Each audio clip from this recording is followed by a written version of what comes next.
تازه خبر، طالبانو د افغانستان د ملي بیرغ په حق ډیر مهم بیان خپور کړ. ذبیح الله مجاهد د ملي بیرغ په اړه څه ویلي دي؟ بیرغ به پاتې شي او که به له منځه ولاړ شي؟ جزئیات په ویډیو کې را سره وګورئ او چینل سبسکرایب کړئ. لیدونکو السلام علیکم. په دې وروستیو کې یو ځل بیا په ټولنیزو رسنیو کې د افغانستان د ملي بیرغ او د طالبانو د بیرغ په هکله ناندرۍ په زیاتېدو شوې دي. د افغانستان او پاکستان ترمنځ د لوبې یوه ورځ مخکې د افغانستان د کرکټ د ملي ټیم یو غړي د مینوالو څخه وغوښتل چې سبا د لوبې میدان ته د افغانستان ملي بیرغ وروړي.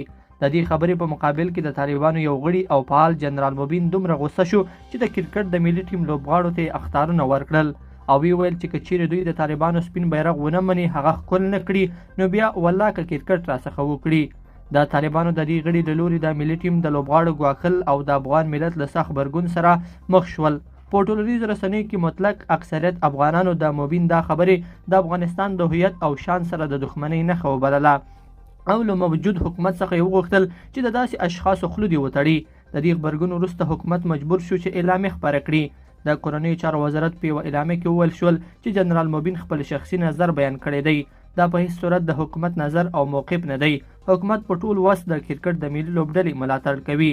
د بیرغ د مسلې د اوږدېدو سره د حکومت ویان ذبیح الله مجاهد وویل چې دوی تر اوسه پورې هم د ملي بیرغ په هکله نهایي پریکړه نه ده کړې. دوی دا مسله د بحث لپاره خلاصه پرېښې ده. مجاهد په خپله وینا کې وویل چې دوی د ملي بیرغ په ارزښت پوهیږي چې دا د افغانستان د خپلواکۍ او د انګلیسیانو په وړاندې د شکست بیرغ دی. خو هغه زیاته کړه چې دا بیرغ څو ځله د ناسمو اهدافو لپاره هم وکارول شو. نوموړي زیاته کړې چې یوه شورا به د ملي بیرغ او ځینو نورو ملي مسایلو په هکله یو بحث وکړي او دا پریکړه به بیا په رسمي ډول اعلان شي. لیدونکو په دې هیله چې دا مطلب به مو تر پایه لیدلی وي. که مو ویډیو خوښه شوې ویډیو لایک کړئ او چینل سبسکرایب کړئ. تر بیا ښه وخت.